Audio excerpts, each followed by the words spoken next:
बोलो गौरी पुत्र गणेश की जय।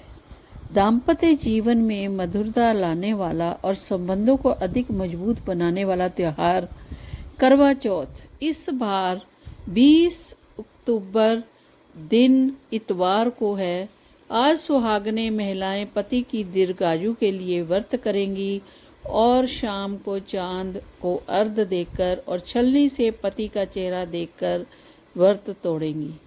वहीं कुंवारी कन्याएं मनो अनुकूल व्रत की प्राप्ति के लिए पति की प्राप्ति के लिए इस दिन निर्जला व्रत रखकर तारों को देखकर फिर व्रत खोलेंगी। आज हम आपको बताने जा रहे हैं करवा चौथ के व्रत में पढ़ी जाने वाली पूरी कथा। तो चलिए पढ़ते हैं करवा चौथ की व्रत कथा। करवा चौथ की कहानी है कि देवी करवा अपने पति के साथ तुंगभद्रा नदी के पास रहती थी।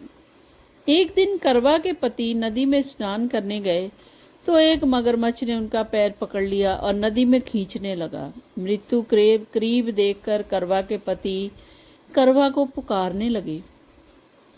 करवा दौड़कर नदी के पास पहुंची और पति को मृत्यु के मुंह में जाते देखकर मगर को देखा। फिर उसने और करवा ने तुरंत एक कच्चा धागा लेकर मगरमच्छ को एक पेड़ से बांध दिया।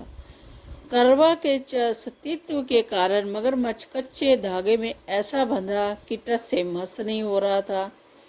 करवा के पति और मगरमच्छ दोनों के प्राण संकट में फंसे थे। करवा ने यमराज को पुकारा और अपने पति को जीवन दान देने और मगरमच्छ को मृत्यु दंड देने के लिए कहा। यमराज ने कहा, मैं ऐसा नहीं कर सकता क्योंकि अभी मगरमच्छ की आयु शेष है और तुम्हारे पति की आयु पूरी हो चुकी है। क्रोधित होकर करवा ने यमराज से कहा, अगर आपके पास आपने ऐसा नहीं किया तो मैं आपको श्राप दे दूंगी। सती ने श्राप से भयभीत होकर यमराज ने तुरंत मगरमच्छ को यमलोक में भेज दिया और करवा के पति को जीवन दान दिया। इसलिए करवा चौथ के व्रत में सुहागन स्त्रियां करवा माता से प्रार्थना करती हैं कि हे करवा माता, जैसे आपने मेरी पति की मृत्यु के मुंह से वापस निकाल लिया, वैसे ही मेरे सुहाग की भी रक्षा करना।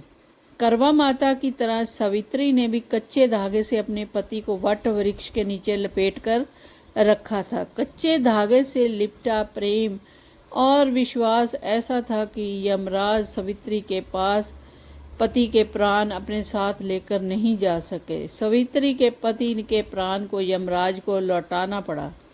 सवित्री को वरदान देना पड़ा कि उसका सुहाग हमेशा बना रहेगा और लंबे समय तक दोनों साथ रहेंगे।